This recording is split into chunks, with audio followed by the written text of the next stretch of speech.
G'day, I'm Adam Collings. Welcome to Stories. Today, I'm not just going to review one book, I'm going to do a spotlight on one of my favourite authors, Robin Parrish. I first discovered this author a little under 2 years ago, but I became a fan very quickly. Robin writes mythic fiction. So what is this?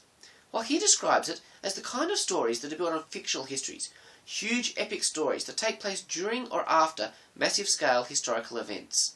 Think TV shows like Lost or Battlestar Galactica. Some of these stories have speculative elements, but not all of them. It's this mythic quality that made me love Robin's books. Let's talk about a couple of them. Okay, let's start with Corridor.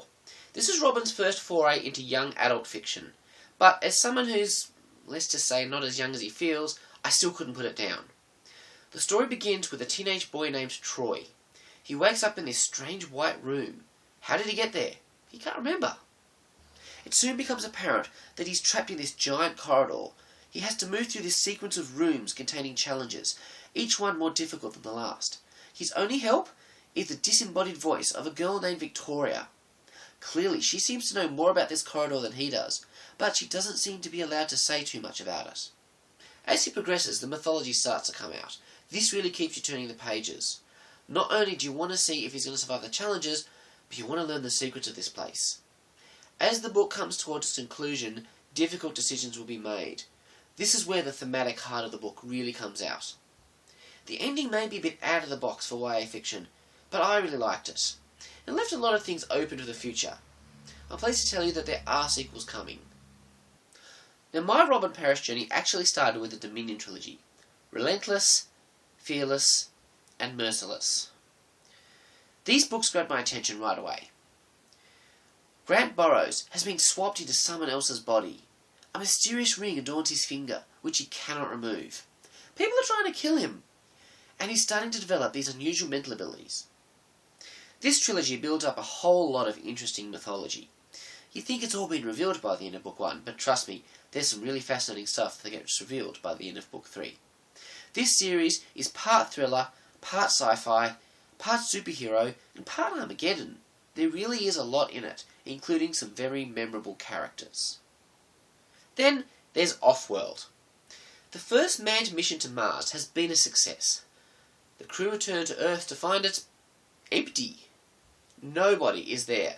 The human race is missing. What a great premise for a story. This begins an exciting adventure as the crew struggle against the elements to try and survive, and to try and figure out what happened to humanity. Are they really the only ones left? And does this disappearance have anything to do with their experiences on Mars? Another great mythic mystery. Finally, there's Vigilante. Now, this is a bit of a different book for Robin Parrish. It doesn't have any sci-fi or fantasy elements to it, but it is set in a world that has an alternate history to ours. As the name suggests, the main character, Nolan Gray, turns vigilante to wage war against crime in a world where it is particularly rampant. Crime families hold all the power, and nobody seems to have the ability to restore order and justice. This is a gritty tale, which should appeal to fans of the recent Batman trilogy. Nolan has a small cast of characters around him to provide support, and to pull him back when he crosses the line. The thing that made this book particularly fascinating to me was the way that Nolan tries to balance his Christian faith with his sometimes violent actions. We have this deeply flawed hero who makes mistakes and has to deal with the consequences. And yet, he's the only person who's willing to take a stand against the evil in his world and make a difference. Nolan faces moral ambiguities that are not often found in Christian fiction. There are no pat answers given. I found this a deeply satisfying read. Robin Parrish has also written Nightmare, which I haven't read yet. It looks like a supernatural horror thriller. Parrish has also contributed to several multi-author projects, including the brilliant 7 Hours series, in which he wrote the final instalment, and the YA series The Naturals.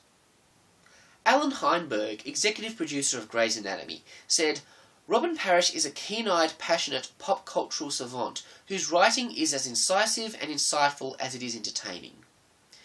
Another of my favourite authors, Ted Dekker, said Parrish's stories are sure to shape fiction for years to come. If you like mythic fiction that keeps you guessing and hungering for answers, then I highly recommend Robin Parrish to you. Try out some of his books. I hope you'll be as enthusiastic about his work as I am. Thanks for watching.